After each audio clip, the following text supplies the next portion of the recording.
ગુજરાતમાં હવામાનનો બેવડો બાર, આજે હીટવેવ તો આવતીકાલે માવઠું પડવાની આગાહી। 2 દિવસ સૌરાષ્ટ્ર, ઉત્તર ગુજરાત અને દક્ષિણ ગુજરાતમાં પડશે માવઠું।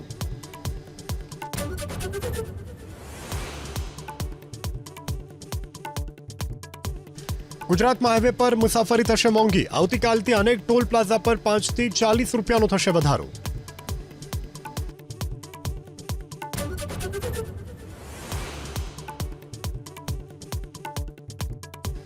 ગુજરાત ભાજપ સંગઠનની નવરચનાની કાર્યવાહી વધી આગળ, બાકી રહેલા મંડળ પ્રમુખો ભાજપે કર્યા જાહેર। એપ્રિલના અંતમાં નવા પ્રદેશ પ્રમુખની થઈ શકે છે જાહેરાત।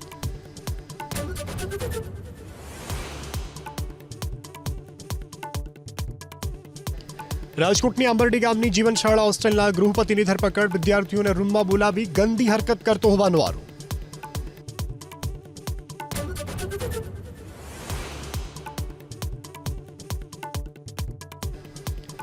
આજે દેશભરમાં ઈદની ઉજવણી, મુસ્લિમ બિરાદરોએ મસ્જિદોમાં અદા કરી ખાસ નમાજ, એકબીજાને પાઠવી ઈદની મુબારકબાદ।